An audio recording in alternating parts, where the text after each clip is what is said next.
Ramasubramaniam sir, Ramasubramaniam sir, நாங்கள் கூட நிறைய தலைவர்கள் எல்லாம் கூட மீட் பண்ணியிருக்கிறோம் சார்.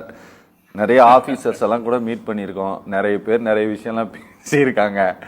ஆனால் அதெல்லாம் நாங்கள் எங்கேயும் சொன்னதெல்லாம் கூட கிடையாதுன்னு வச்சுக்கோங்களேன் சார். இப்படி சொல்வது இந்த இங்கிலீஷில் டாம்னு ஒன்று சொல்லுவாங்கல்ல சார், இந்த சுய தம்பட்டம் அடிக்கிறதுன்னு சொல்லிட்டு.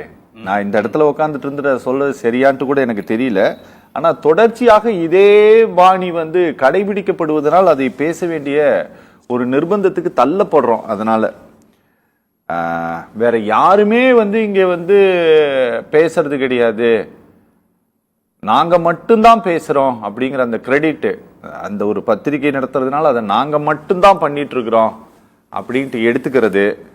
இந்த மாதிரி ஒரு லீடரை இந்த மாதிரி ஒரு எடிட்டோரியல் சீஃப் பொசிஷன்ல இருந்து கொண்டு இன்னைக்கு நாங்க இந்த இடத்துல உக்காந்துக்கிட்டு இருந்துட்டு சார், இன்னைக்கு முதலமைச்சர் பொறுப்பிற்கே திரு எடப்பாடி பழனிசாமி தகுதி இல்லாதவர் அப்படின்ட்டு நான் பேச முடியாது, இல்ல திரு ஸ்டாலின் தகுதி இல்லாதவர்னு நான் சொல்லிட முடியாது.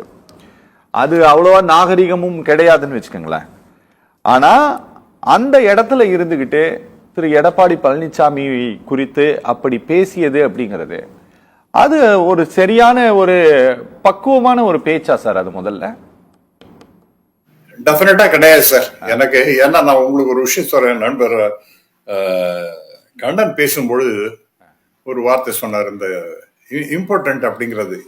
இன்ஃபேக்ட் இம்பார்ட்டன்ட் அப்படின்னு அவர் பேசியது தமிழ்நாடு முழுக்கலும் பத்தி எறிகிற மாதிரி தான் இருந்தது. இந்த மிகப்பெரிய அளவிற்கு திரு குருமூர்த்தி அவர்களுக்கு எதிர்ப்பெல்லாம் வந்தது. இன்ஃபேக்ட் நான் பல முறை அதை பத்தி பேசியிருக்கின்றேன். இந்த மாதிரி எல்லாம் ஒரு மிகப்பெரிய தலைவரை கேவலப்படுத்தி பேசுவது என்பது தவறானது அப்படிங்கிற மாதிரி. ஏன்னா அந்த மாதிரி வார்த்தைகள் பிரயோகம் எல்லாம் கூடவே கூடாது சார். சோ ஒரு இது இருக்கட்டும். அது என்ன, அது ஐ திங்க் இவர் அட்வைஸ் கொடுத்தாராம். இப்ப எனக்கு முன்னாடி பேசின வில்சன் கரெக்டா சொன்னார். என்னன்னா இந்த பர்முடேஷன் காம்பினேஷன்ல அதெல்லாம் ஒர்க் அவுட் ஆகாது sir. Chemistry is different from arithmetic. ஒன்னு 3 ஆகும், ஒன்னு 0 ஆகும், ஒன்னு 2 ஆகும். இதெல்லாம் அரசியல்ல யாராலையும் கணிக்கவே முடியாது.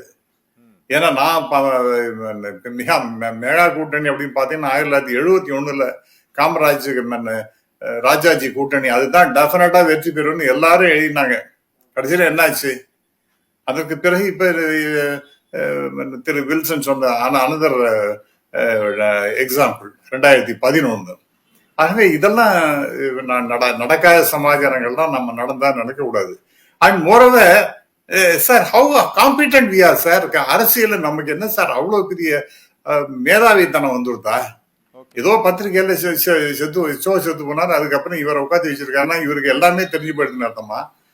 நான் சொல்றேன் 15 பேருன்னு அந்த இதுன்னா மாறி இருக்கும் அப்படின்னு அவருடைய சொந்த வாக்கு மூலமே என்னன்னா 15 பேர் நீங்க இதுன்னா மைனாரிட்டி கவர்மெண்டாக டிஎம்கே ஆயிருக்கும். அப்பவும் கூட ஏடிஎம்கே ஜெயிக்கணும்னு சொல்லவே இல்லை சார். ஏடிஎம்கே ஜெயிக்குன்னு சொன்ன, அதாவது டிஎம்கே மைனாரிட்டி கவர்மெண்ட் ஆயிருக்கும், ஒரு அலையன்ஸ் கூட்டணி அரசு தான் அமைந்திருக்கும் அப்படிங்கிற மாதிரி சொல்றேன். டெஃபினட்டா நீங்க தோத்துருவீங்க, ஆனால் டிஎம்கே ஃபுல் மெஜாரிட்டி வராது அப்படிங்கிற மாதிரி. இது கேட்கறதுக்கு நல்லா இல்லை. அண்ட் செகண்ட் பாயிண்ட், நான் வருத்தமான விஷயம் என்னன்னா அந்த மீட்டிங்ல யாரா இருந்தாங்க என்ன நமக்கு தெரியல. ஆனால் இந்த மாதிரி விஷயத்தெல்லாம் பேசிட்டு திரு குருமூர்த்திங்க நீங்க அனுப்புனீங்கன்னா என்ன இன்காம்பிடன்ட் இம்பார்ட்டன்ட் அப்படிங்கிற மாதிரி எல்லாம் பேசின இவரெல்லாம் நீங்க உள்ள விட்டீங்கன்னா நான் உங்களோட பேசவே மாட்டேன்னு திரு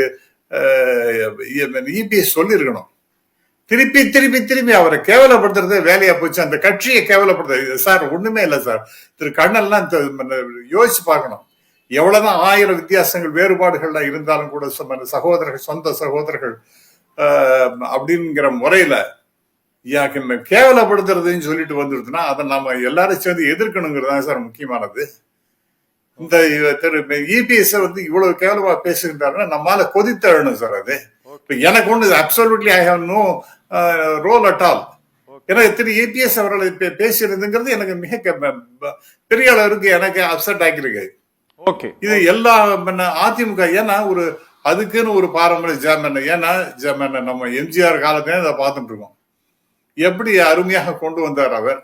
1980 அவர் டெஃபினட்டா தோத்து போடுவாருங்கிற நிலைமையை மாத்தி வெற்றி பெற்று ஒரு வெற்றி வீரரா வந்ததெல்லாம் சாதாரண விஷயம் கிடையாது sir. Okay, okay, okay. She was written off, okay but she bounced back. இப்படி எல்லாம் இருக்கும் பொழுது நம்முடைய கட்சியை சேர்ந்தவரையே வந்து இபிஎஸ் பத்தி இப்படி எல்லாம் பேசுறாங்கன்னா அதுக்கு ஏதோ பரவாயில்ல அப்படிதானே எல்லாம் பேசவே கூடாது சார். ஓகே இந்த இவ்வளவு எல்லாம் தாண்டி இந்த கட்சியை உடைக்க முடியல இன்னி வரைக்கும் அப்படின்னா அதுதான் அப்ப அவருடைய அட்வைஸ் அவ்வளவுதான். அவருடைய அட்வைசர் அப்படிங்கிற ரோலுக்கு அர்த்தம் அவ்வளவுதான். அதுக்கு மேல அவருக்கு எல்லாம் ஒண்ணும் தெரியாதுங்கிறத ரொம்ப வெளிப்படையாக தம்பட்டம் அடிச்சு உலகத்திற்கு பறையறைந்து சொல்லி இருக்கின்றார். அவருக்கு அரசியலை பத்தி ஒண்ணும் தெரியாதுங்கிறது தான் தெரியும் பெரிய பெருமையா பேசுறது தவிர அவருக்கு தெரியாதுங்கிறது தான் வெளிப்படையாக சொல்லி கொண்டிருக்கின்றார். Okay sir, okay.